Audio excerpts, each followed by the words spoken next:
Halo, selamat siang pemirsa Kilas Nusantara. Kembali hadir ke hadapan Anda dengan informasi terbaru. Ada kabar seputar PLBN dan 2 kabar mudik jelang Lebaran. Dan inilah rangkumannya. Pemirsa, Pos Lintas Batas Negara PLBN Entikong di Kabupaten Sanggau, Kalimantan Barat kini menjalankan pemangkasan waktu pelayanan sebagai bentuk efisiensi. Jika sebelumnya pos ini melayani selama 12 jam per hari, penyesuaian kini dilakukan menjadi 6 jam per hari. Hal ini terkait kebutuhan dan kesehatan para personel yang bertugas, mengacu pada surat edaran Kasatgas COVID-19. Kemudian menuju Hari Raya Idul Fitri yang tinggal menghitung hari pemirsa, kami hadirkan juga 2 kabar mudik. Pertama dari Gorontalo. Kapal perintis KM Tilong Kabila tujuan Luwu, Kendari, Baubau hingga Makassar dipadati oleh pemudik pada Senin kemarin. Hal itu disebut sebagai puncak arus mudik di Gorontalo. Dan bicara mudik tentu bukan hanya tentang pulang ke kampung halaman namun juga menghabiskan masa libur Lebaran.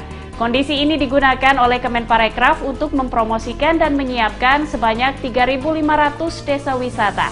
Menurut Menparekraf Sandiaga Uno, kunjungan pemudik ke desa wisata akan meningkatkan ekonomi masyarakat dengan prediksi perputaran uang yang mencapai 72 triliun rupiah. Pemirsa, berikut tayangan selengkapnya.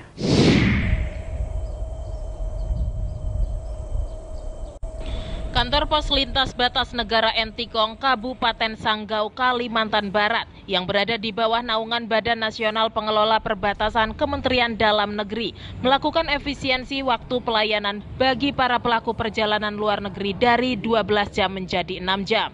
Kebijakan yang dikeluarkan oleh pemilik teritorial wilayah perbatasan Indonesia-Malaysia tersebut merupakan penyesuaian terkait kebutuhan dan kesehatan personel yang bertugas pasca dibukanya gerbang perbatasan pada 1 April 2022.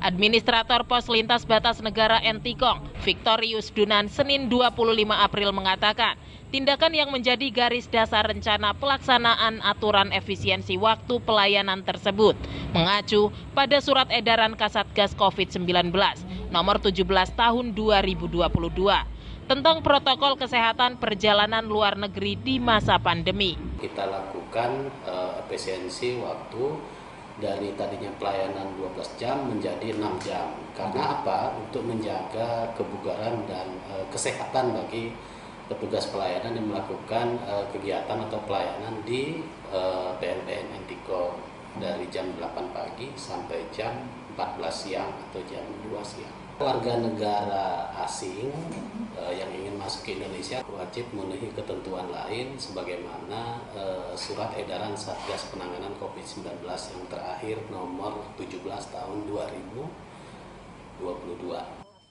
Victorius menambahkan, regulasi perubahan waktu pelayanan selanjutnya akan disesuaikan dengan keputusan dari pemerintah pusat, di mana ketentuan yang akan diterapkan juga merupakan kesepakatan antara 2 negara yang memiliki hubungan teritorial secara langsung.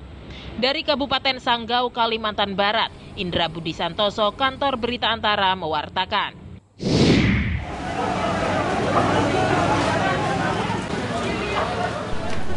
Beginilah suasana Pelabuhan Gorontalo di Kota Gorontalo yang mulai dipadati calon pemudik yang menggunakan kapal perintis KM Tilong Kabila pada Senin 25 April 2022. Walaupun masih 1 pekan menjelang Lebaran, PT Pelindo 4 Gorontalo memprediksi puncak arus mudik di Pelabuhan Gorontalo terjadi pada hari ini dengan jumlah pemudik mencapai 800 orang.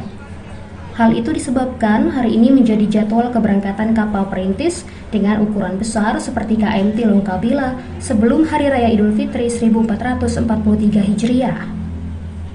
KM Tilong Kabila akan kembali 1 pekan setelah Lebaran nanti dan hanya kapal dengan daya tampung yang lebih sedikit yang masih sandar untuk mengangkut penumpang hingga hari H-1 Lebaran. Sekarang ini arus mudik sudah kembali pulih seperti sebelum pandemi, jadi sudah kembali bahkan diperkirakan akan meningkat sampai 20-30% dibanding 2019 kemarin sebelum pandemi. Dan sampai saat ini posko sudah dimulai sejak tanggal 18 kemarin, karena tanggal 25 jadi sudah berjalan kurang lebih 1 minggu. Diperkirakan puncaknya terjadi pada hari ini untuk Gorontalo. Saya dan keluarga itu berusaha menghindari penumpukan penumpang. Kalau semakin banyak kan takutnya jadi tidak nyaman, apalagi saya bawa anak kecil, bawa istri juga, bawa orang tua juga. Jadi cari waktu di mana tidak terlalu banyak penumpang, jadi tempatnya juga tidak terlalu berdesak-desakan.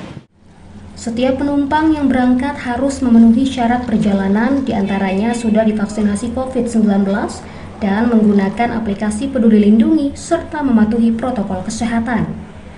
Dari Kota Gorontalo, Provinsi Gorontalo, Adi Winata Solihin, Kantor Berita Antara, mewartakan.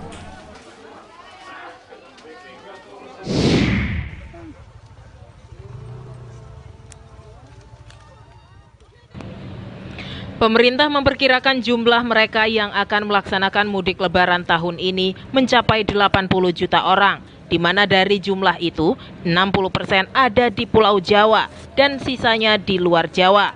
Hal itu membuat Kementerian Pariwisata dan Ekonomi Kreatif ingin memanfaatkan peluang sebaik-baiknya dengan mengarahkan produk-produk ekonomi kreatif di desa-desa wisata. Mengingat seperti dikatakan Menteri Pariwisata dan Ekonomi Kreatif Sandiaga Salahuddin Uno di Jakarta pada 25 April, perputaran uang dari libur dan cuti bersama Lebaran tahun ini diperkirakan dapat mencapai 72 triliun rupiah. Untuk itu, saat ini pihaknya sudah mempersiapkan pelatihan dan pendampingan produk ekraf yang terkurasi di 3.500 desa wisata.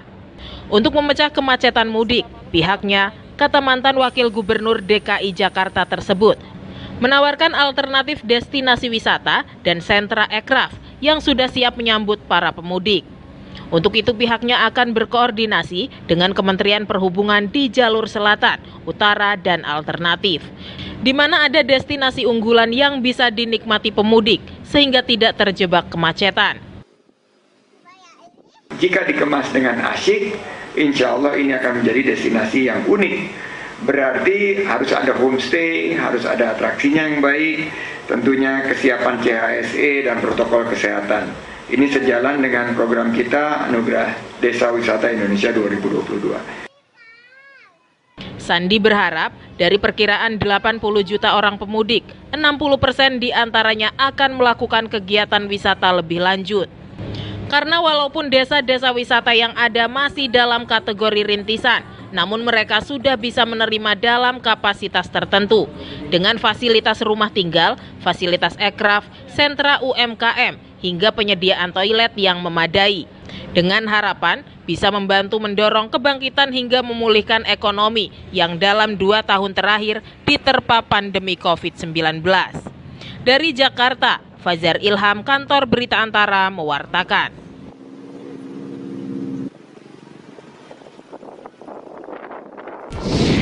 Kabar pilihan seputar Ramadan dan jelang Idul Fitri lainnya dapat Anda saksikan dalam Kilas Nusantara sore pukul 17.00 waktu Indonesia Barat. Berita-berita teraktual hadir di situs antaranews.com, YouTube Antara TV Indonesia, dan Antara TV di saluran UCTV. Pemirsa, terima kasih telah menyaksikan Kilas Nusantara siang. Sampai jumpa.